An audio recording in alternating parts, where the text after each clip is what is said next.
Welcome to Golf Weekly. I'm your host, Daniel Cort, and we've got a really fun and exciting show to come your way today.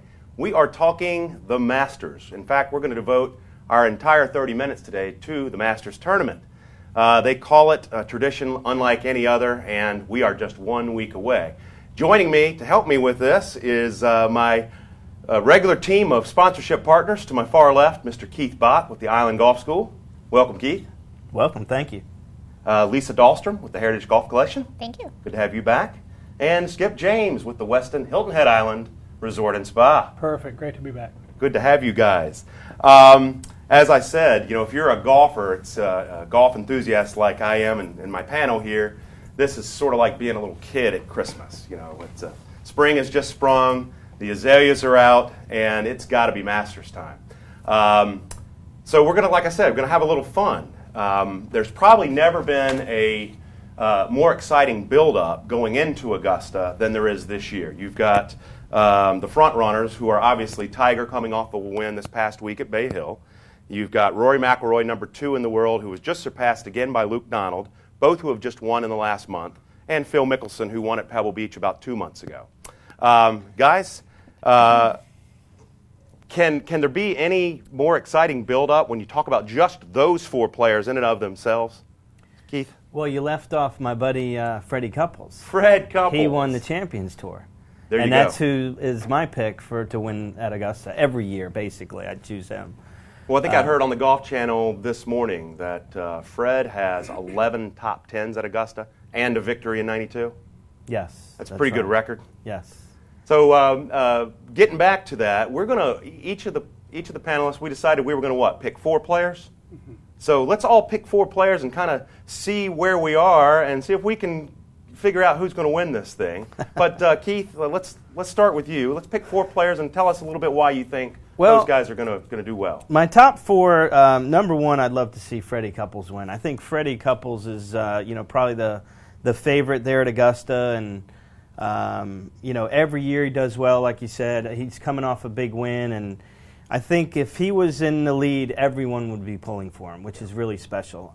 Phil Mickelson is number 2. I think Phil has a great chance. Obviously, he's won there a couple times, and I think that being there at Augusta this week or next week, he's going to do a really good job, and he's a good favorite.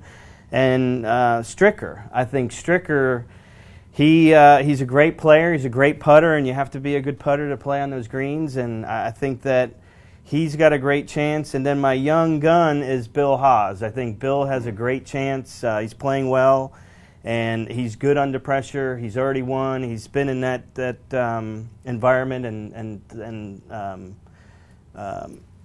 situation before. So I think that he's got a great chance with that. And those are not my top 4. Yeah. And he's a local guy, being from Greenville, just up the road from Augusta. Yeah. Yeah. I would say Haas may be your dark horse, but you're not going way out on a limb with those picks. No. But 4 pretty solid picks. Yeah.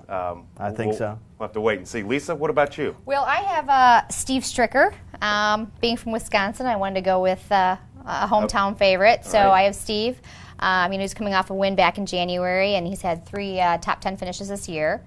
I'm going to go ahead and throw this in now. I do have Tiger Woods in my top 4. Ooh. I think coming off the win at Bay Hill, I think we're seeing the old Tiger starting to come back. He plays well at Augusta, so of course I have Tiger in there. Luke Donald, I went ahead and threw him in there. And then my dark horse is Mark Wilson.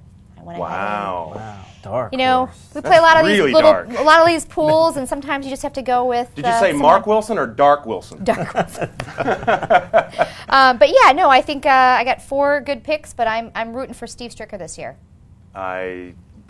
It's really hard to go against Stricker. As you said, already has a victory this year. Right. And if you look really, with Tiger sort of being off the scene for a while, Phil kind of having his ups and downs. Stricker has been the best American player over the last 3 years. Certainly the most consistent. He's stable, yeah. Very stable, and as you said, Keith, probably one of the top putters on tour. Always makes him a threat at a place like Augusta. Yeah, he's ranked 5th in the world right now. Yeah.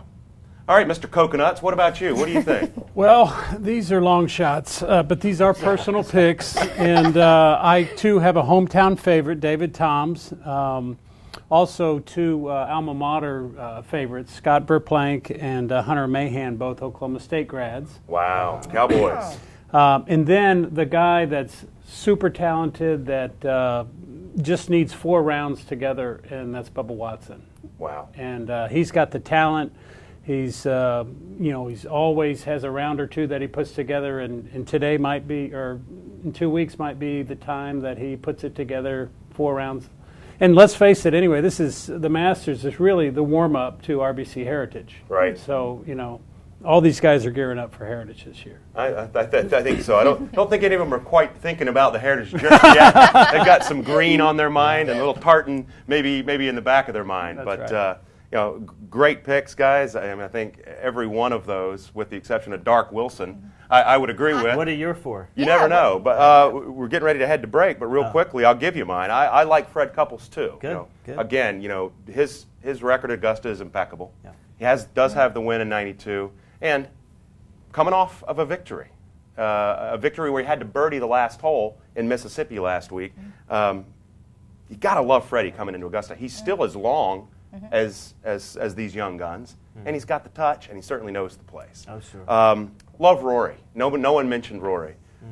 His ability to bounce back and win his first major after what happened to him at Augusta last year impressed me beyond belief, and he's just sort of furthered his own legend in his own time, if you will, by what he's done in his performance thus far in 12. Do you think he'll have a negative thought on teeing off on number 10? I can't promise that he will, but it's got to be going through his mind. My other two, real quickly, were Lee Westwood. He's been knocking on the door at Augusta and knocking on the door at a major for quite some time. Love Westwood in that environment and in that pressure situation. And, of course, got to say it, Tiger Woods. Tiger and Phil make up 6 of the last, I think, 11 championships there. And with the way he struck the ball and the control that he had over his golf ball last week, I really think this could be the second half of what we see as an unmatched career, which is pretty scary to say, given that he's got 14 majors and 72 PGA victories. That being said, fun way to start. We'll have to wait and see the next week. Master show. We'll wait and see who the winner is, and we'll all gloat But guys, thanks so much for being here. Keith, you're going to stick around. When we come back, we're going to be joined by Keith, who has had the privilege of playing Augusta. Very few have had that privilege. And we're going to be joined by another special guest who has also gotten to do that. Stay with us.